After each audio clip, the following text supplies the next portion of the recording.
Oui, Dominique Bourg. Donc, je suis philosophe de formation. J'enseigne à l'université de Lausanne depuis un certain nombre d'années maintenant.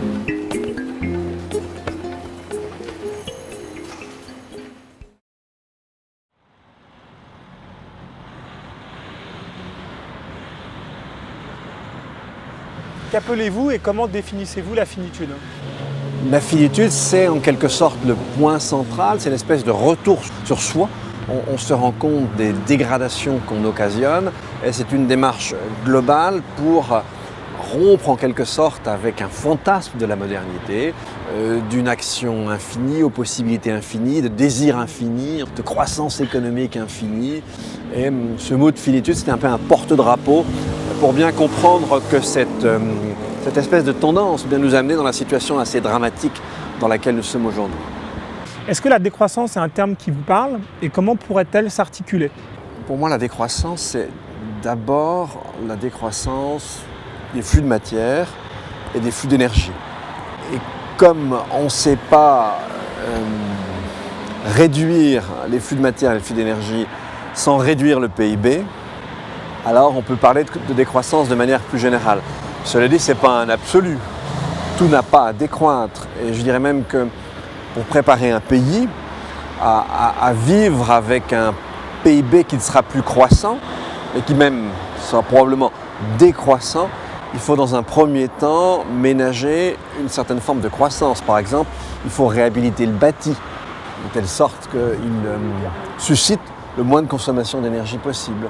Probablement aussi reprendre un certain nombre d'infrastructures, infrastructures aussi industrielles, de telle sorte qu'on se prépare à une économie nouvelle et pour reprendre l'expression de Tim Jackson, pour une prospérité sans croissance.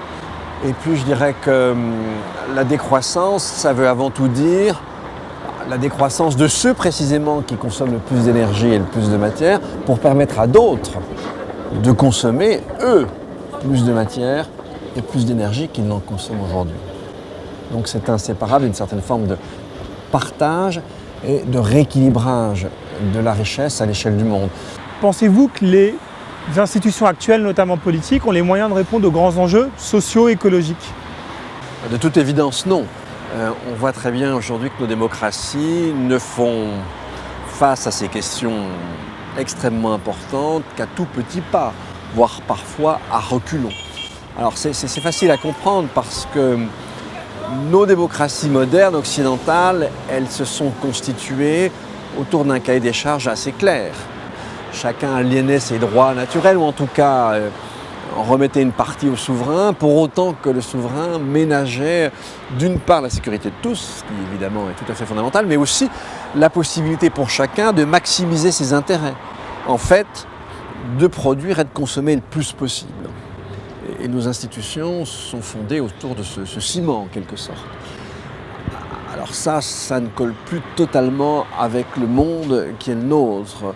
Et donc il faut réformer nos démocraties, qu'on n'ait plus pour seul et unique objectif une accumulation matérielle indéfinie. Ça n'est plus possible. Qu'appelez-vous une démocratie écologique et comment cette dernière pourrait-elle voir le jour?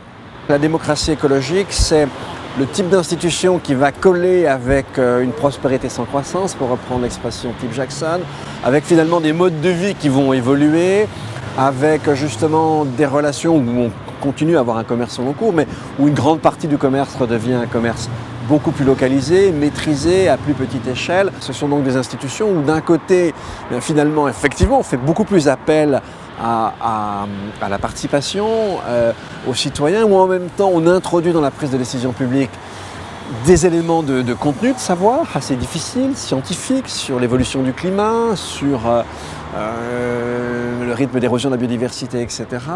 Et puis c'est sans doute aussi une démocratie qui colle avec une évolution des modes de vie, voire des valeurs, voire de la spiritualité relativement différentes. Donc c'est un immense chantier à faire progresser lentement en partant de nos démocraties telles qu'elles existent dans un premier temps.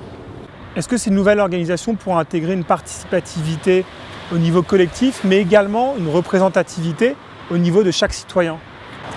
Alors, justement, je crois qu'un des défauts de nos démocraties actuelles, c'est qu'elles représentent finalement assez peu les citoyens dans leur diversité. Si l'on regarde l'Assemblée nationale française, c'est quand même un club de mâles un peu vieux, bourgeois et blancs. Ça ne correspond pas à ce qu'est la France aujourd'hui. Alors c'est compliqué la chose politique. À la fois effectivement, il faut être au plus près du citoyen et en même temps tenir compte de réalités, de choses qui ne sont pas faciles à comprendre pour les citoyens. Donc c'est un peu cette espèce d'aspect contradictoire qu'il faut réussir à surmonter. C'est un peu, disons, le défi d'une démocratie écologique. On a abordé la notion de spiritualité. Peut-on parler de spiritualité laïque et comment cette dernière pourrait-elle se définir ? Alors la spiritualité de l'occidental moyen, c'est un individualisme extrême, c'est le souci complètement fou pour l'accumulation matérielle. Mais en revanche, il y a la valeur respect de l'individu, qui est une valeur extrêmement intéressante. Donc il faut qu'on fasse une espèce de tri, il faut qu'on fasse évoluer nous autres occidentaux nos propres valeurs. Ça, c'est au sens premier. Disons que la spiritualité, c'est un peu un a priori de perception qui fait qu'on va s'orienter d'une certaine manière, aussi bien individuellement que collectivement dans la vie. Et puis on peut prendre un sens beaucoup plus exigeant de la spiritualité, l'endroit un peu inaltérable de la personnalité de chacun, où on est peut-être en relation avec quelque chose qui nous dépasse. Il faut accepter ces deux sens du mot spiritualité et les articuler l'un avec l'autre. Comment définiriez-vous la non-violence et comment cette dernière peut-elle s'intégrer dans nos sociétés ? Je dirais qu'aujourd'hui, alors c'est plus important que ça ne l'a jamais été. On rentre dans un moment où les sources de conflits entre nous autres humains sur cette terre sont gigantesques. Donc la non-violence aujourd'hui, ça doit être notre orient à tous.